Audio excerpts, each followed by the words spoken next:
Goedemorgen. Bien, bonjour.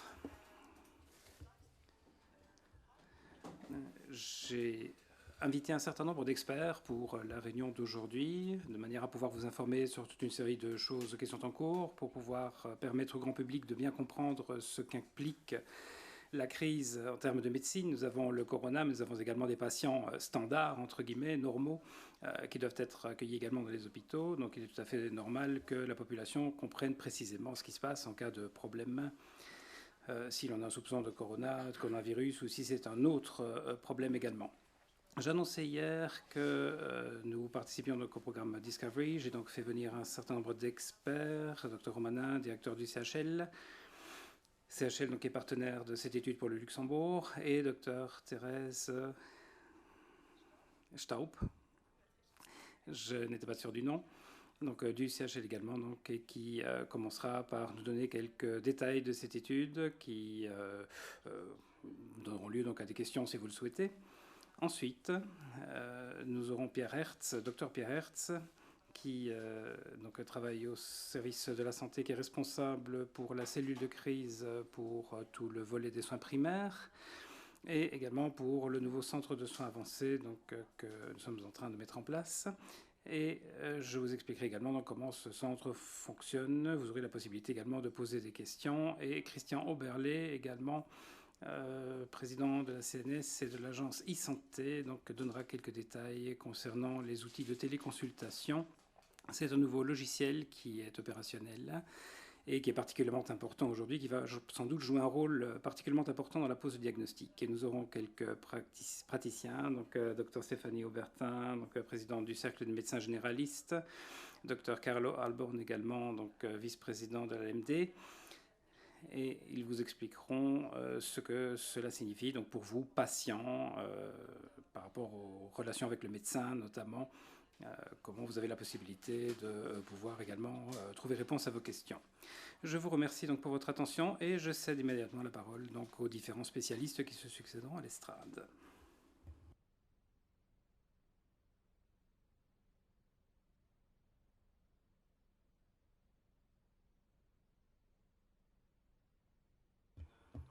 Je suis le docteur Romanati, donc directeur général du centre hospitalier, et docteur Thérèse Staub, chef de service pour les maladies infectieuses au centre national. Nous allons donc donner quelques informations concernant donc l'étude Discovery qui a été lancée.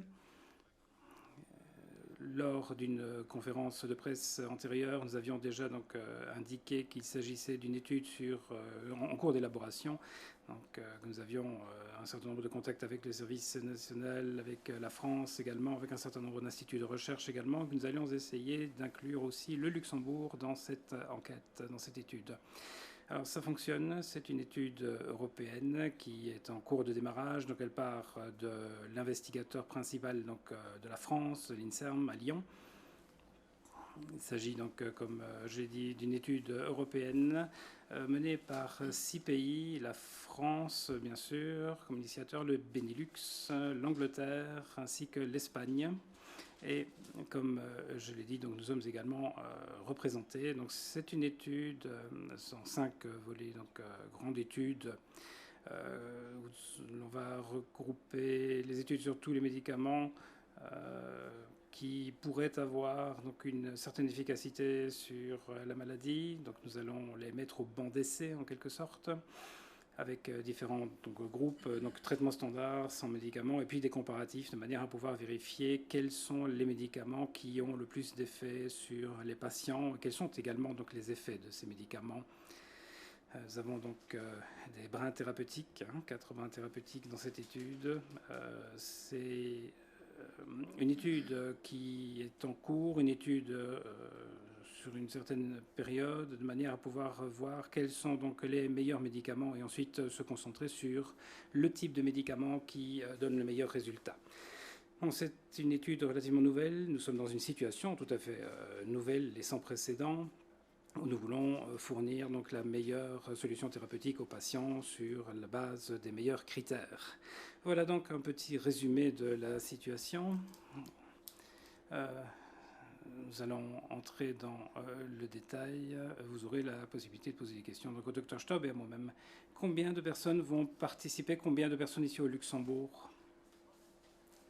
On ne sait pas encore. L'étude devrait porter sur quelques milliers de personnes donc, dans les différents pays. Nous ne savons pas encore combien de personnes seront prises en considération. Donc, au Luxembourg, il y a des critères de participation, donc patients lourds qui ont besoin de ces médicaments. Ce n'est pas ouvert à tout le monde, évidemment, c'est uniquement pour les cas graves. Je voudrais ajouter également que, comme pour toutes les études, nous avons évidemment des critères d'inclusion. C'est une étude donc, qui va traiter essentiellement de patients symptomatiques, c'est-à-dire des patients qui très clairement ont des problèmes, sont hospitalisés. Des patients, comme je l'ai dit, donc, qui vont faire la différence, parce que ce n'est pas une étude pour les patients donc, qui n'ont que des problèmes minimaux. Ce sont vraiment des patients lourds. Pour RTL, donc deux questions qui sont données. Qu'est-ce qu'il y a également? Donc des tests ici au Luxembourg. Et deuxièmement, l'hydroxychloroquine. Est-ce que ce médicament est déjà utilisé ici au Luxembourg? Alors les anticorps, donc c'est dans le sang.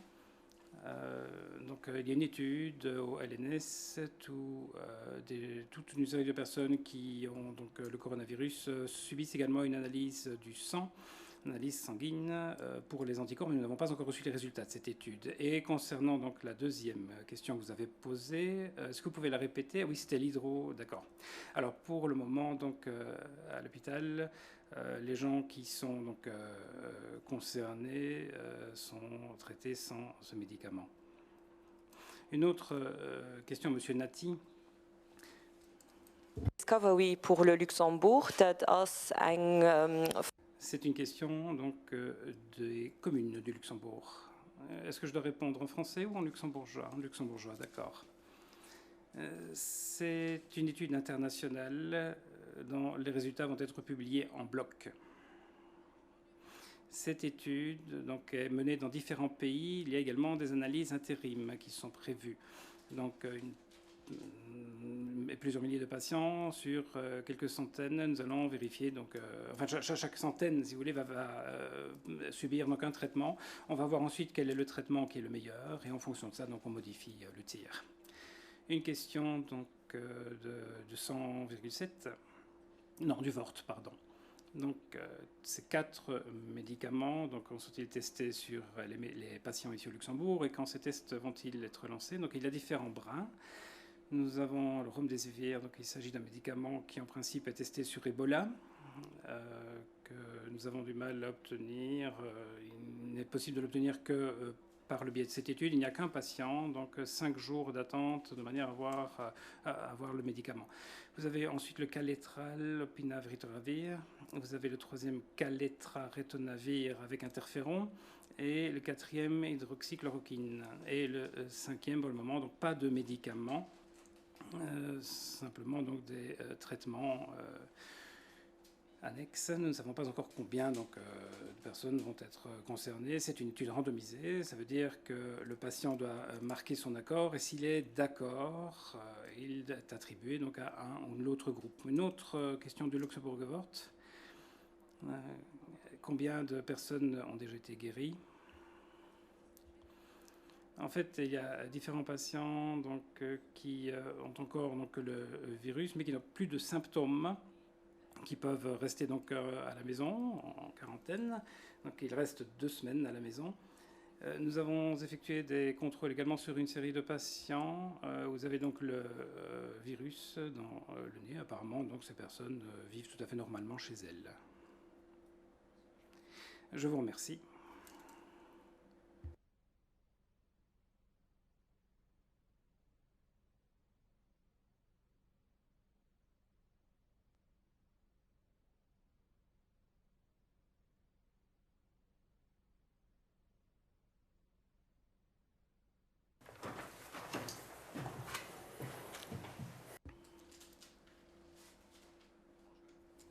Bonjour, je suis Christian Oberlé, président de la CNS et de l'agence e-santé.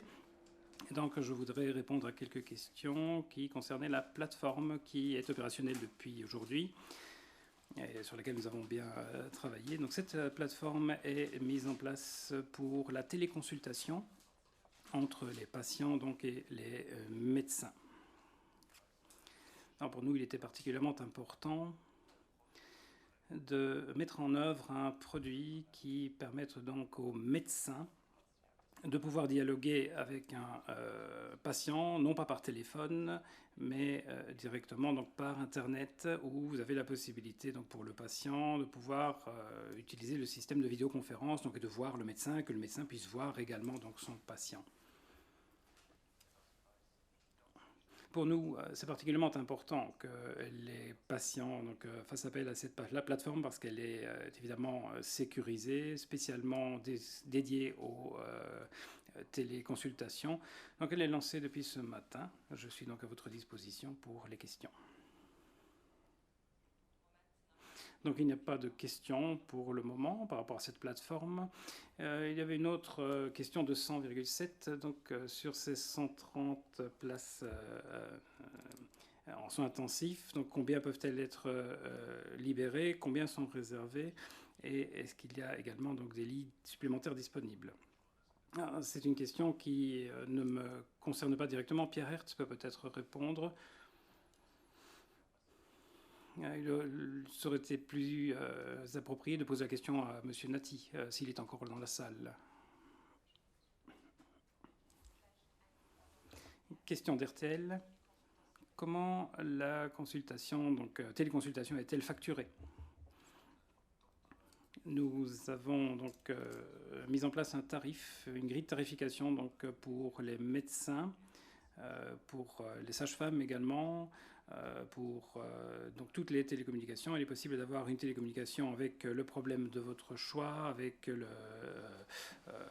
gynécologue de votre choix, avec la sage-femme de votre choix. Les trois métiers, donc un tarif qui a été calculé. Donc toutes les téléconsultations sont facturées exactement comme si vous alliez donc au bureau du médecin ou à son officine, à son cabinet, pardon. Question du journal. Par rapport donc, au corona, que se passe-t-il si tous les opticiens doivent fermer, si toutes les pharmacies doivent fermer dans le monde, dans le pays? Alors, je repars du principe de la téléconsultation. Nous avons prévu donc, que les patients qui passent par la plateforme et qui donc ont une consultation directement avec un médecin, à la fin de cette consultation, donc, ont la possibilité de recevoir une prescription de médicaments. Cette prescription donc, est automatiquement envoyée à la pharmacie par email, par courrier électronique. Donc il n'y a pas de papier. Les prescriptions, donc bien le patient reçoit également, évidemment, elle lui est envoyée à son domicile. Et si le patient se rend dans la pharmacie, donc c'est relativement facile parce que la prescription est déjà donc, à la disposition du pharmacien. Et donc, il reçoit une copie, c'est une possibilité, et ça répond à une partie de votre question. Donc, si, évidemment, pour une question ou une autre, donc la pharmacie doit fermer, il est possible de renvoyer le patient vers une autre pharmacie. Nous avons parlé également donc, de la facturation. Donc, il y a un groupe de travail qui est en cours de réunion pour voir également comment donc, gérer ces professions, pharmaciens, mais également toutes les professions libérales et autres entreprises assimilées et leur fournir des solutions, mais nous en discuterons dans un autre cadre. Question du Tagblatt, est-ce que c'est une plateforme centralisée où tous les citoyens donc, ont la possibilité de s'inscrire ou est-ce qu'il y a différentes offres? Nous avons donc mis en place une centrale. C'est une plateforme centralisée.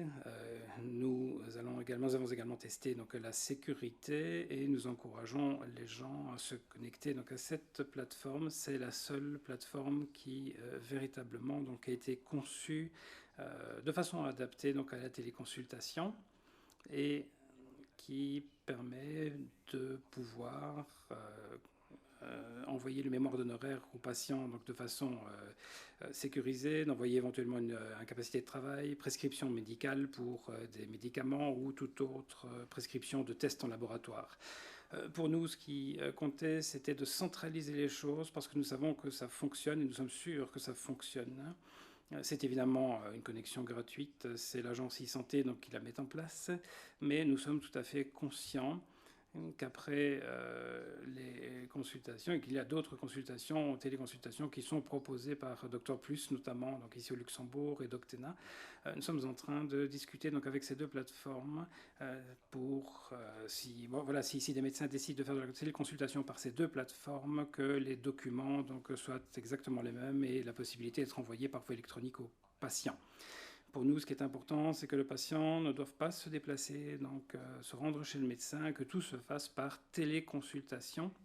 Et si le docteur dit, eh bien non, c'est un cas particulier qui doit être pris en charge par le médecin, que le médecin donc, ait la possibilité à ce moment-là d'orienter le patient vers un centre de soins avancés, donc, dont Pierre Hertz va parler, ou vers une clinique. Ce qui est important pour nous, donc, c'est que les patients ne se déplacent pas, et également donc, que cette plateforme de télécommunication, de téléconsultation, donc, donne la possibilité aux médecins d'effectuer donc, des consultations, même si eux-mêmes sont en quarantaine. Question d'RTL, donc que se passe-t-il pour les personnes âgées qui n'ont pas d'Internet et ni de connaissances? Alors, il est possible de contacter le médecin et dans ce cas, le médecin va se connecter donc, à cette plateforme, envoyer directement les documents vers le laboratoire ou la pharmacie. La consultation sera dans ce cas téléphonique. C'est relativement simple. En fait, aujourd'hui, la plupart des gens ont un accès à l'Internet. Nous avons rendu la plateforme la plus simple et la plus conviviale possible et nous encourageons vraiment tout le monde donc, à utiliser cette plateforme parce qu'elle nous permet d'assurer également tout le suivi des patients et parce qu'elle nous permet également donc, de cette façon-là d'éviter tous les échanges de documents papier. De cette manière, donc, nous avons la possibilité de faire en sorte de maîtriser totalement la procédure. Question du vote. La téléconsultation va-t-elle subsister après la crise du corona? Alors, c'est en fait une phase très intéressante. C'est un test, ce produit que nous avons mis en place. Nous le faisons donc avec confiance. Les professionnels de soins et de santé donc, vont utiliser cet outil avec énormément de sérieux. Nous n'avons pas encore eu suffisamment de temps pour pouvoir y inclure tous les modules qui seraient utilisables dans le cadre des téléconsultations standards, mais c'est un début.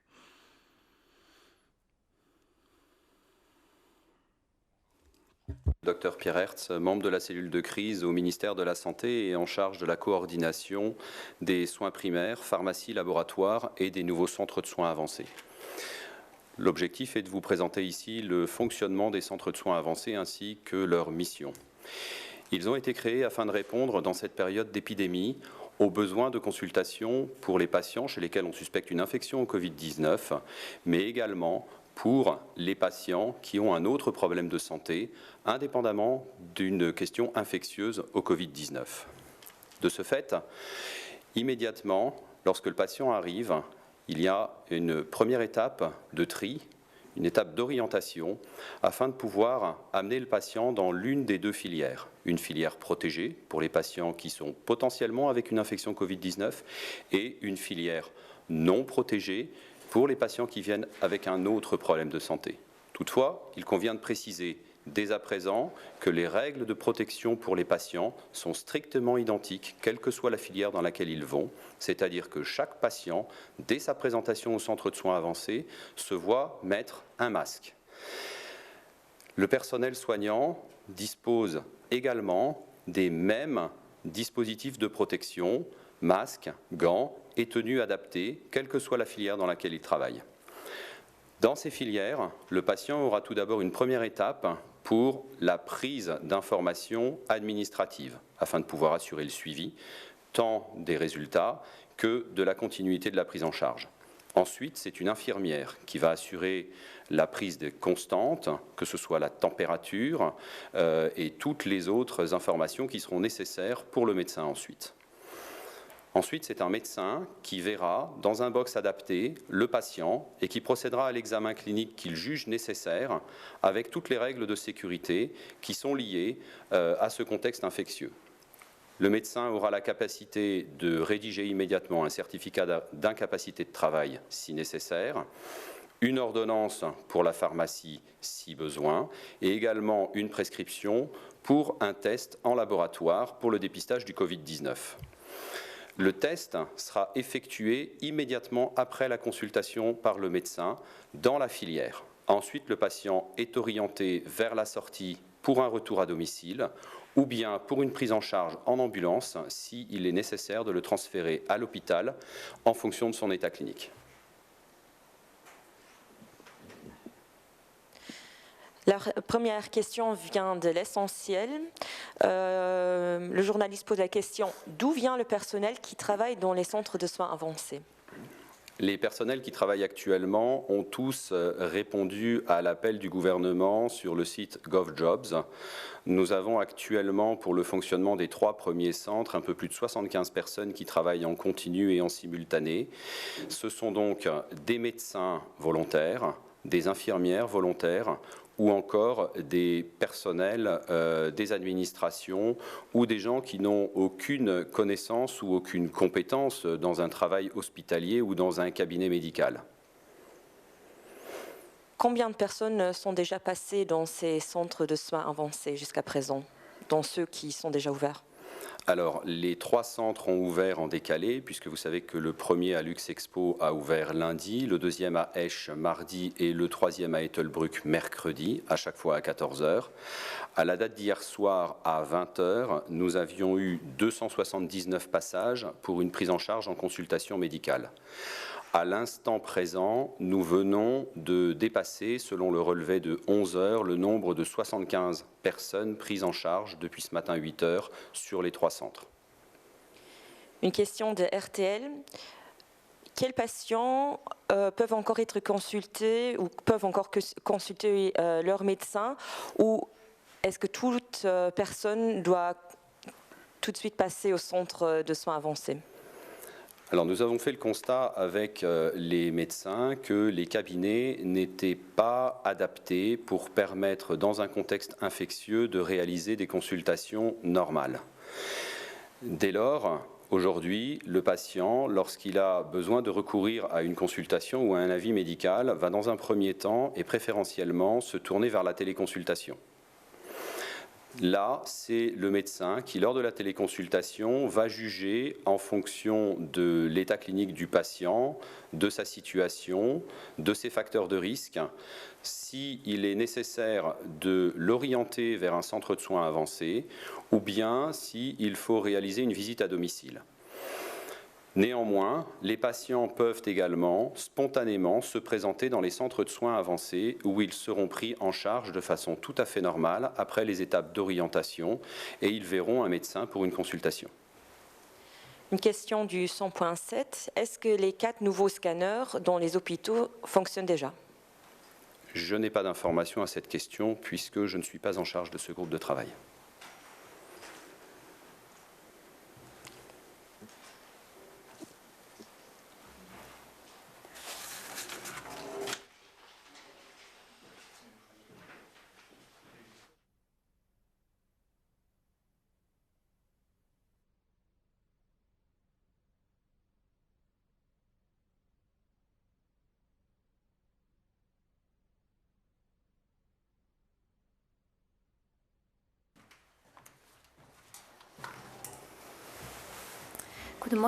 Bonjour, je suis Stéphanie Aubertin, présidente du Cercle des généralistes et très brièvement, je voudrais donner quelques informations sur notre fonctionnement. Notre cabinet, pour le moment, n'est peut-être pas accessible physiquement, donc cela veut dire que les gens ne doivent pas se rendre chez leur médecin généraliste, mais dans une première phase, appeler le médecin. Il y a des médecins qui sont disponibles au téléphone donc, pour pouvoir répondre aux questions des patients et également pour pouvoir prendre toutes les mesures qui doivent être prises en fonction donc, des plaintes du patient. Donc ils ont la possibilité par téléphone d'expliquer également ce qui doit se faire donc, pour traiter les symptômes présentés. Les cabinets de médecine générale sont ouverts donc, de cette façon-là. Donc, il ne s'agit pas de s'y rendre physiquement, mais plutôt donc d'appeler d'abord le médecin et d'ensuite donc exposer précisément quels sont les problèmes, quels sont les symptômes que l'on peut ressentir, et le médecin va ensuite renvoyer vers la structure appropriée. Bonjour, je suis Karl Holborn, donc médecin vice-président de l'UMD. Je voulais donner quelques informations concernant donc notre fonctionnement, puisque nous avons donc une particularité. Vous savez que nous avons donc les instruments turbines notamment, donc nous avons des liquides qui sont en mouvement par principe de précaution, puisque c'est dangereux. Donc tous les centres ont été fermés donc au Luxembourg, et nous avons mis en place un système d'urgence pour pouvoir traiter directement donc les personnes concernées. Nous avons donc 3 services dans le pays qui sont ouverts en rotation. Donc 2 médecins qui travaillent avec leur équipe, qui sont intégralement donc équipés avec toutes les mesures de protection, comme d'ailleurs Dr Hertz l'a expliqué il y a quelques instants. Donc nous avons donc tous les équipements de protection et d'isolement de manière à pouvoir protéger aussi bien les patients que les collaborateurs de ces centres, ainsi que les médecins eux-mêmes. Nous avons également donc une particularité dans ce type de fonction, c'est que nous avons donc 2 personnes qui doivent être systématiquement protégées. Nous avons aussi donc toute la partie administrative et les employés administratifs de ces centres.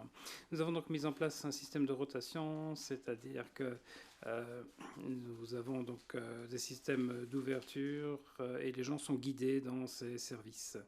Nous avons donc 2 possibilités d'aider les patients. Donc, le médecin donc, a la possibilité d'être accessible par téléphone, et il va donc indiquer que le cabinet est fermé. Donc il va discuter avec le patient, ou il a la possibilité également d'être envoyé vers la hotline.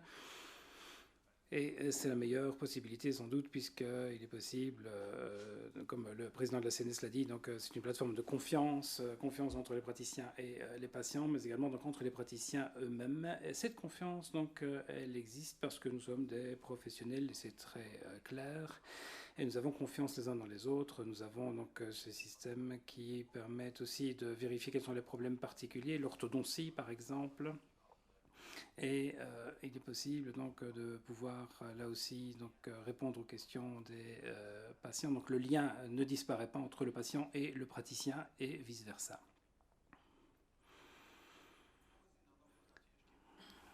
Il y a des questions, de deuxième ligne également. Donc, quand des gens ont un problème, donc ils ont la possibilité aussi donc d'appeler le numéro vert, qui est la méthode la plus simple pour pouvoir donc exposer son problème. Alors, traitons que les problèmes qualifiés d'urgence. Il y a un tri qui est effectué donc, quand il s'agit de traumatisme, dents cassées, etc. Donc hémorragie, grandes infections, abcès, etc. Donc ce sont des inflammations aussi, donc des dents qui empêchent les gens évidemment de vivre normalement. Donc les pathologies de muqueuse, quand vous avez donc un diagnostic de suspicion de cancer par exemple, donc toutes les douleurs aiguës aussi doivent être prises en considération. Et dernier point également, donc recherche de foyers infectieux, quand un patient donc souffre d'une pathologie type cancer ou autre et qui nécessite une hospitalisation ou un séjour en cardiologie, vous avez donc une intervention urgente à programmer. Donc il faut pouvoir évidemment faire un bilan et vérifier s'il existe des infections. Donc dans ce cas, vous avez donc ces 3 cabinets. Vous avez également bien sûr aussi les patients qui sont déjà donc dans le système hospitalier. Ils sont traités donc dans l'enceinte de l'hôpital. Donc voilà en résumé ce que j'avais à vous dire. Une question donc, qui provient du Luxembourg. Monsieur Oberle donc, avait parlé de cette téléconsultation et de la plateforme qui était mise en place.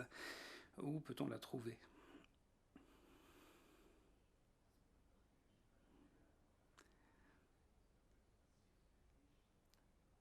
Donc ça s'appelle e-consult et e-santé. Malheureusement, l'intervention est hors micro. Donc vous allez sur le site de la Caisse nationale de santé, la CNS.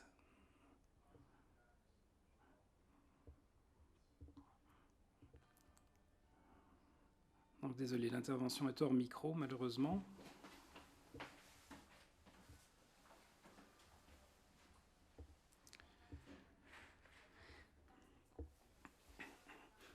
Oui, donc c'est évidemment récent. Donc, nous avons différentes possibilités d'accès. Donc econsulte.e-santé sur le site de la CNS, sur le site également de e-santé, e-santé,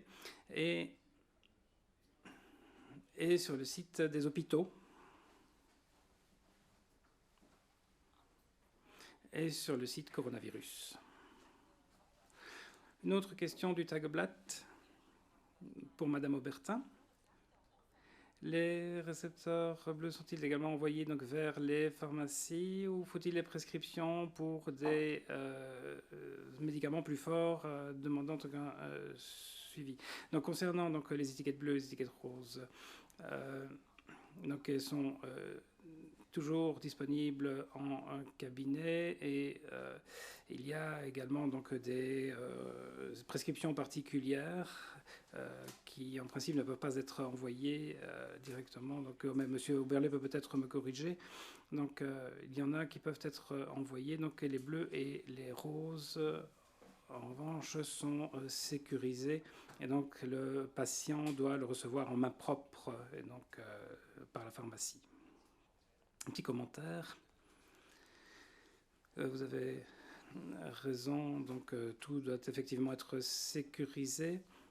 Et le principe, c'est de ne pas faire en sorte que le patient se déplace. Donc, on peut utiliser les enveloppes postaux. La CNS a accepté cela exceptionnellement. Donc, pour quelqu'un qui est malade, qui passe par la téléconsultation, qui obtient donc un certificat médical, bien que ce certificat soit donné donc à l'employeur et par la téléconsultation, donc ça se fait automatiquement également. Donc pour le moment, le patient n'a strictement rien à faire. Deuxièmement, les prescriptions, ça c'est autre chose. Quand un patient reçoit une prescription qu'il doit se rendre donc dans une pharmacie. La pharmacie reçoit également la prescription, donc c'est automatisé. Donc la pharmacie, là, donc il n'a même pas besoin d'emmener sa prescription pour y aller. Il doit simplement donc s'identifier par sa carte de sécurité sociale. Il peut envoyer également quelqu'un d'autre à la pharmacie pour obtenir donc ce médicament. Donc ça se fait de façon tout à fait normale puisque la prescription existe déjà dans le système de la pharmacie. Si pour une raison ou pour une autre, le patient se retrouve dans une situation où il ne peut pas se rendre dans une pharmacie, alors dans ce cas, donc, il peut imprimer sa prescription et avec cette prescription donc, écrite, aller donc, vers une pharmacie donc, de seconde ligne, de seconde possibilité. Pour les laboratoires, c'est important également de signaler. Donc il faut signaler donc, quel laboratoire va être en charge des analyses parce que le médecin en téléconsultation a la possibilité donc, de communiquer avec ce laboratoire et d'indiquer éventuellement que le patient n'est pas mobile. Et dans le cas de prescription, donc, il est possible également de contacter directement le laboratoire de manière à pouvoir organiser une visite à domicile. Nous préférons donc évidemment que le patient aille vers son laboratoire de référence puisque c'est lui qui reçoit automatiquement la prescription donc, par téléconsultation. Mais comme je l'ai dit, c'est un petit peu moins formel évidemment que ce que l'on connaît en temps normal, mais nous avons essayé de rendre les choses les moins compliquées possibles. Et donc, nous avons essayé de simplifier au maximum l'échange électronique. Alors, une question du VORT. Système avec les 3 centres d'urgence. Donc, quelles sont vos expériences en la matière par rapport donc, à la gestion du flux des patients et quels sont ces centres? Où sont-ils? Alors ces cabinets donc, sont un dans le nord, un dans le centre et un dans le sud. Ce que j'ai oublié de signaler, c'est qu'ils fonctionnent 7 jours sur 7. Donc il n'y a pas de garde ou quoi que ce soit. On ne peut pas donc, envoyer des gens au CHL par principe de précaution. Donc on évite également ces déplacements. Donc il n'y a que ces 3 centres. Nous avons aussi donc, multiplié les effectifs. Donc, les effectifs nécessaires sont augmentés. Donc, ça fonctionne relativement bien. C'est vrai qu'il y a du monde, mais ça fonctionne bien.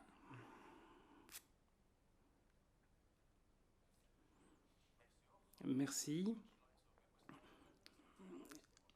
Et il va falloir serrer les dents.